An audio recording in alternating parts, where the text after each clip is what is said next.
வல்தே சரணம்புகும் அடியார்க்கு சரணம்புகும் அடியார்க்கு வானுலகம் தந்தே பரிவோடு தான் போயிருக்கோ சதுர்முகமோ பைந்தே நலங்கள் பருமணியாகமும்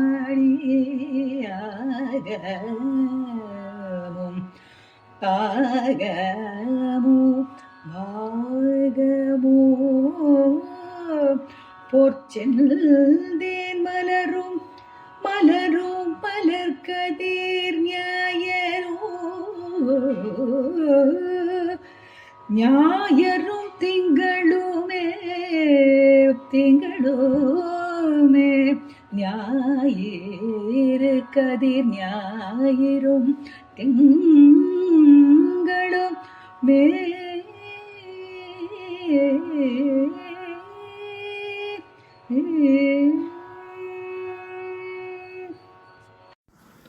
ஓம் நமச்சிவாயம். சிவதாசன் ஜெகநாதன். ஆன்மீக அன்பர்கள் அனைவருக்கும் இனிய அதிகாலை வணக்கம். இன்றைக்கு ஞாயிற்றுக்கிழமை நம் வழக்கம் போல இன்றைக்கி நாம் அபிராமி அந்தாதியினுடைய ஒரு அழகான பாடலை பார்க்க போகிறோம். இதுவரை நாம் 33 பாடல்களை பார்த்து விளக்கமாக பார்த்து விட்டோம். இன்றைக்கு நாம் பார்க்க போது 34வது அபிராமி அந்தாதி பாடல். இப்போ நம்ம முதல்ல பார்த்த 33வது பாடலில் அம்பிகையிடம் அவர் வேண்டியதும் அவர் சொன்னதும் என்னன்னாக்கா, அம்பிகையே, என் உயிர் பறிக்க காலன் வரும்போது நான் உன்னையே சரணடைவேன், உன்னுடைய பாதங்களையே பற்றி கொள்வேன் அப்படின்னு சொன்னார். இப்படி சுப்பிரமணிய புஜங்கத்தில் ஆதிசங்கர பெருமான் காலன் அல்லது காலதூதர்கள் என்னை கட்டு கட்டு குட்டு விட்டு என்று பயமுறுத்தி என் உயிர் பறிக்கும் வேளையில் நீயே சரணம் என்று உன்னை நான் சரணடைவேன், நீ மயில் மேலிருந்து என்னை காப்பாற்றுவேன்னு சொன்னாரோ அதே மாதிரி இந்த அபிராமி அந்தாதியிலே காலன் எல்லாரையும் பறிக்க வருவான். அதில் எந்த விதமான மாற்றமும் கிடையாது. இதுவரையில் காலன் பிடிக்க அகப்படாதவர்கள் யாருமே இருந்ததில்லை இல்லையா? அப்படி இருக்கும்போது என்னையும் பிடிக்க வருவான், அப்போது நான் உன்னையே சரணடைவேன்னு சொன்னார். இப்போ அம்பாளுடைய பெரும் கருணையை நினைச்சு பார்க்குறாரு. அம்பாள் தன்னை சரணடைந்தவர்களுக்கு எல்லா நலன்களையும் அருள்கிறவள். இந்த லோகத்திலேயே ஒரு இக வாழ்வையும் அங்கே இதன் பிறகு இந்த பூலக வாழ்வு நிறைவடைந்த பின்பு பரலோகத்திலே சொர்க்க பதவியும் வழங்குவாள். அதுக்கப்புறம் 3வதாக முக்தியை கொடுக்குறது. 3 இகசுகம், பரசுகம், முக்தி, இந்த 3ஐயும் அம்பாளே கொடுக்குறாங்க அப்படிங்கிறத இந்த அழகாக சொல்லிட்டு, அம்பாள் தன்னுடைய பக்தர்களுக்காக என்னென்னலாம் என்னென்ன எல்லா இடங்களையும் பக்தர்களுக்கு கொடுத்துட்டு அம்பாள் போய் தங்குவதற்கு இடம் இல்லாமல் அவர் எங்கெங்கெல்லாம் போய் தங்கி இருக்காங்க அப்படின்னு ஒரு 6 இடங்களில் தங்கியிருக்காங்கன்னு சொல்கிறார். அந்த தான் இந்த பாட்டில் அழகாக பார்க்க போகிறோம். அம்பாள் தான் இருக்கக்கூடிய இந்த பூலகத்தையும் வானுலகத்தையும் மோட்சத்தையும் அன்பர்களுக்கு கொடுத்து விட்டு எங்கெங்கெல்லாம் போய் இருக்காங்க அப்படிங்கிறத இந்த பாட்டில் பார்க்க போகிறோம். அழகான பாடல். இப்போ நம்ம பாட்டை சொல்கிறோம், கேளுங்க. வந்தே சரணம் புகும் அடியார்க்கு வானுலகம் தந்தே பரிவோடு தான் போயிருக்கும் சதுர்முகமும் பைந்தேன் அலங்கல் பருமணி ஆகமும் பாகமும் பொற்செந்தேன் மலரும் அலர் கதிர் ஞாயிறும் திங்களுமே அப்படின்னு 6 இடங்களை சொல்கிறார். இப்போ வந்தே சரணம் புகும் அடியார்க்கு, அம்பாளை நாடி வந்து தாயே நீயே எனக்கு கிரி என்று சரணாகதி அடைந்து அம்பாளுடைய திருவடிகளையே சிரசை வைத்து, சிரசா தெய்வம் அப்படின்னு சொல்கிறோம் இல்லையா, சிரசை அம்பாளுடைய தலைவிலே வைத்து வணங்குபவர்களுக்கு என்னென்ன கொடுக்குறாங்கன்னா, வானுலகம்.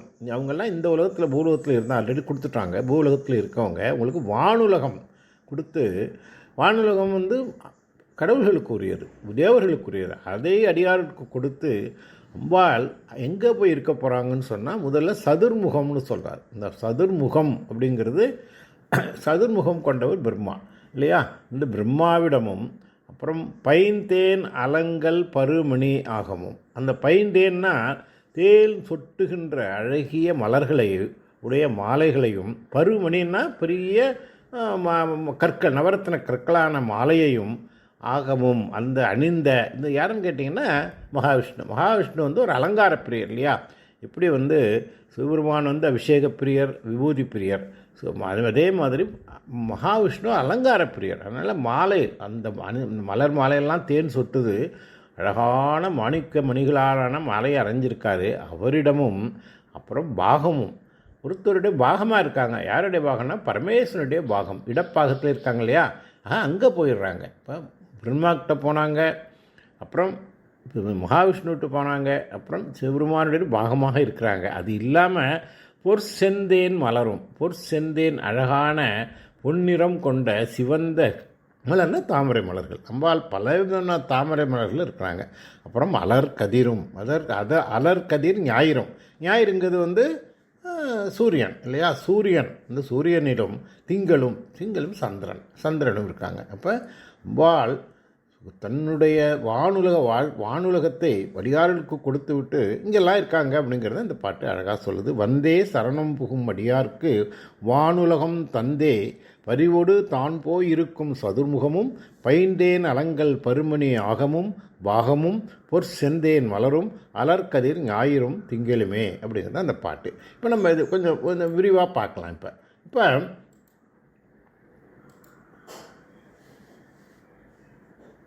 எல்லா வகையான போகங்களும் வந்து உறைவிடம் வந்து அமரர் லோகம். அது வந்து அது வந்து பரவாழ்வில்.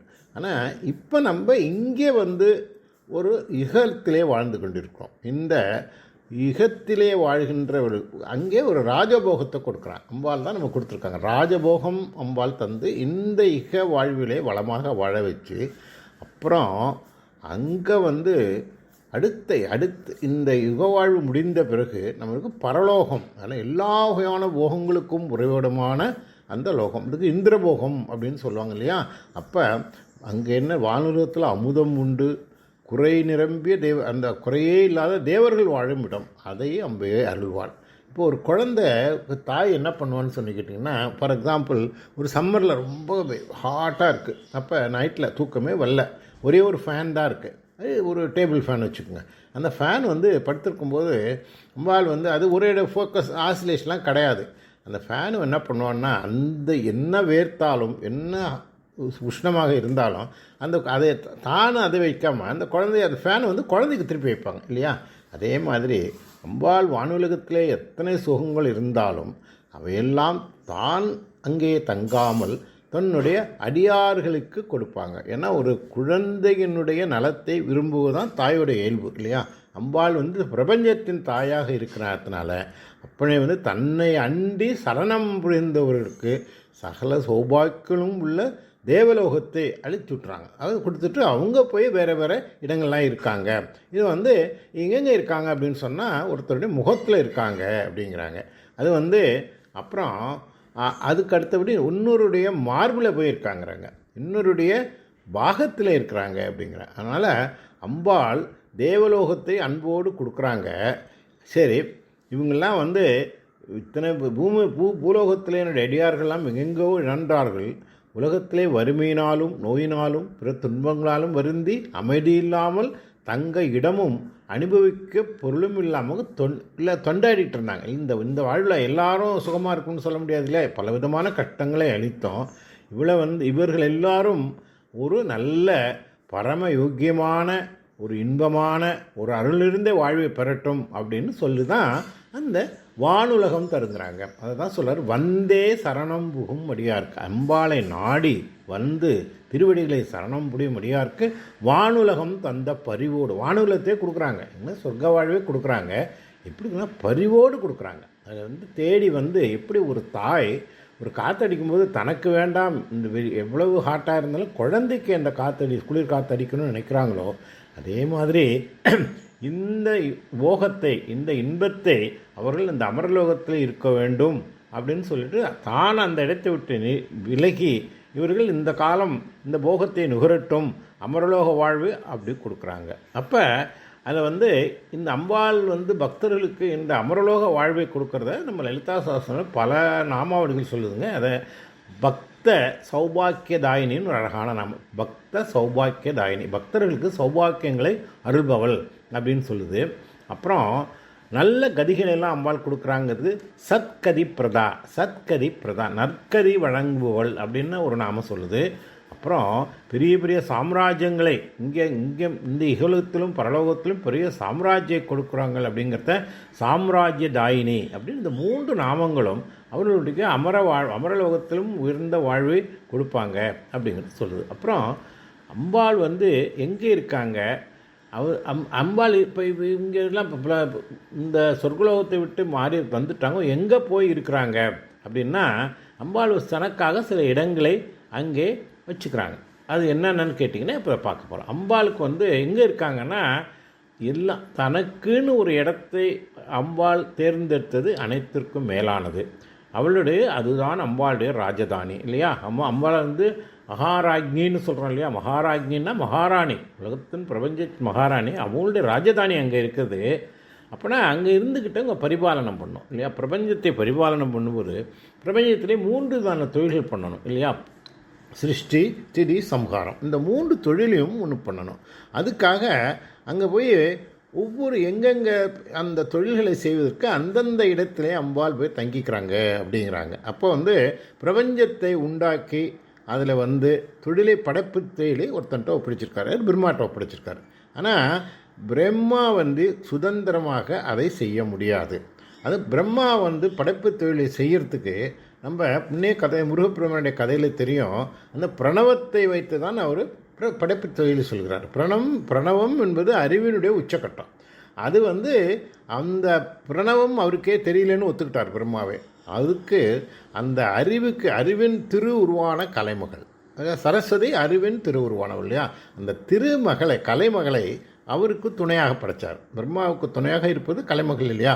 அப்போ அந்த திருமகளின் அறிவின் துணையோடு அந்த பிரம்மா இந்த படைப்பு தொழிலை செய்கிறாரு அப்படிங்கிறத. அதனால் அந்த படைப்பு தொழிலை செய்கின்ற பிரம்மாவுக்கு துணையாக இருந்த சரஸ்வதி யாருன்னு கேட்டால் அதுவும் அம்பாளின் உருவமே.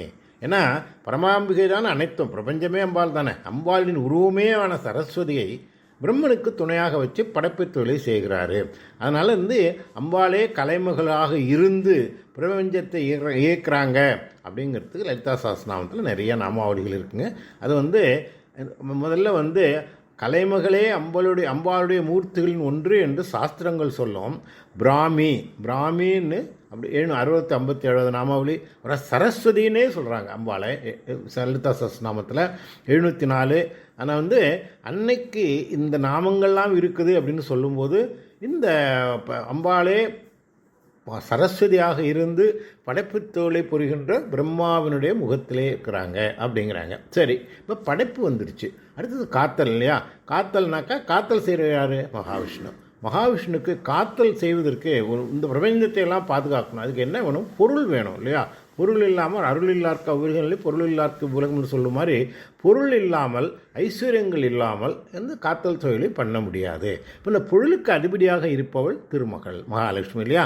இந்த மகாலட்சுமி ஆனால் இந்த எங்கே இருக்காங்க அப்படின்னு கேட்டிங்கன்னா வச்சஸ்தலம்னு சொல்லுவாங்க. இப்போ அம்பாள் வந்து வாமபாகம்னு எப்படி சிவபெருமானுக்கு சொல்கிறாங்களோ அது வச்சஸ்தலம். அப்படின்னா திருமாலுடைய வலது மார்பிலே மகாலட்சுமி இருக்கிறாங்க. அங்கே வந்து எப்படி இருக்காங்கன்னா பெருமாள் எப்படி இருக்காருன்னா அழகான மலர் மாலைகளை அணிஞ்சிருக்காரு, துழாய் மாலையை அணிஞ்சிருக்கிறாரு. அந்த மலர்களெல்லாம் தேன் சொட்டும் மாலையை வச்சிருக்கிறாரு. அப்புறம் பல உயர்ந்த மணிகளான மாலைகளாக அணிஞ்சிருக்கிறாரு. அந்த மாலை அணிந்த மார்பிலே அம்பாள் போய் அங்கே இருக்காங்க. யார்? மகாலட்சுமி இருக்காங்க.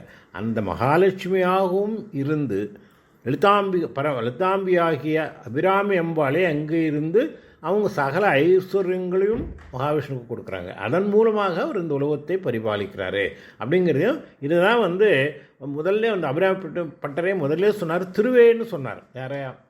அபிராமிப்பட்டு. திருன்னா மகாலட்சுமி. முதல் 3வது பாடலையே அபிராமி அம்பாள் தான் மகாலட்சுமின்னு சொன்னார். இப்போ வந்து நம்முடைய லலிதா சஹஸ்ரநாமத்தில் 313வது நாமாவளி சொல்லுது ரமான்னு சொல்லுது. ரமா சேவிதன்னு சொல்லுவோம் இல்லையா. வாணி ரமா சேவிதன்னு ஸ்லோகத்தில் வருது இல்லையா. ரமான்னா லக்ஷ்மி. அப்புறம் வைஷ்ணவினால் மகாலட்சுமி.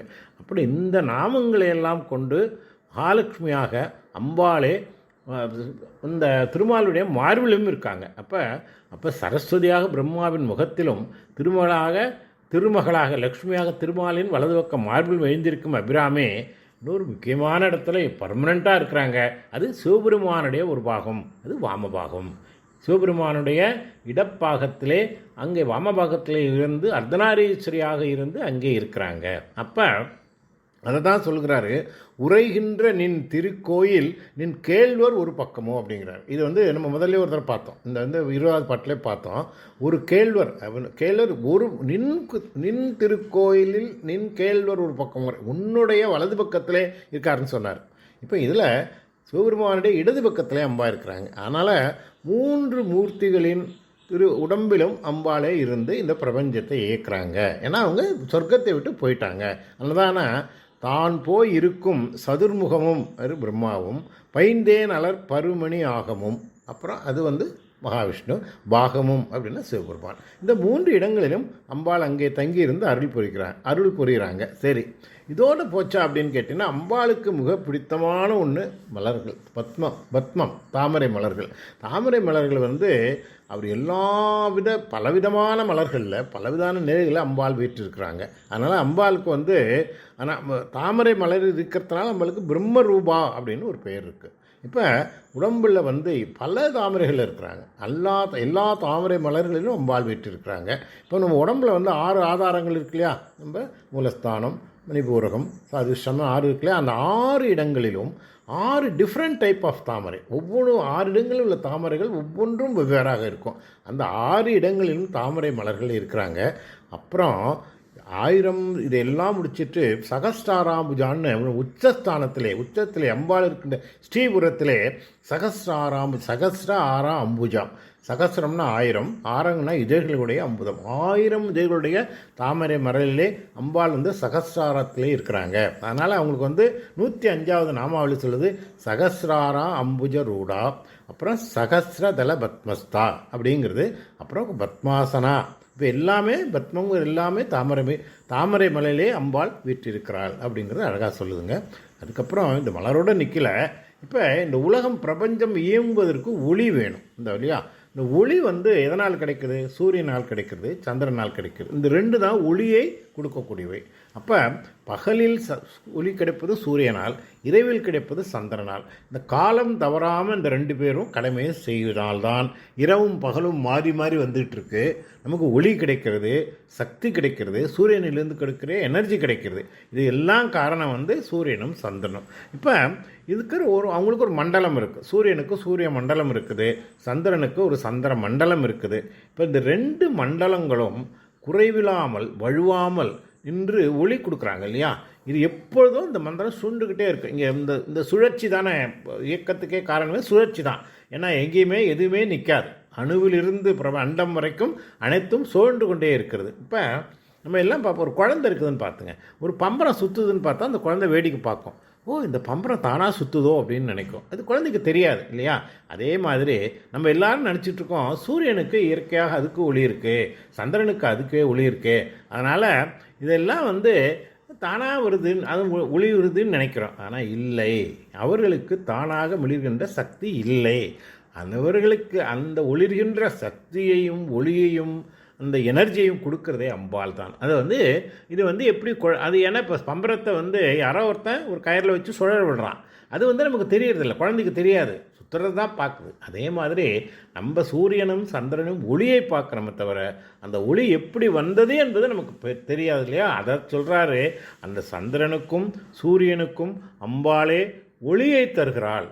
ஆனால் எப்படி அந்த ஏன்னா வானவெளியில் சூரியனும் சந்திரனும் ஆதாரம் இல்லாமல் இருக்காங்க.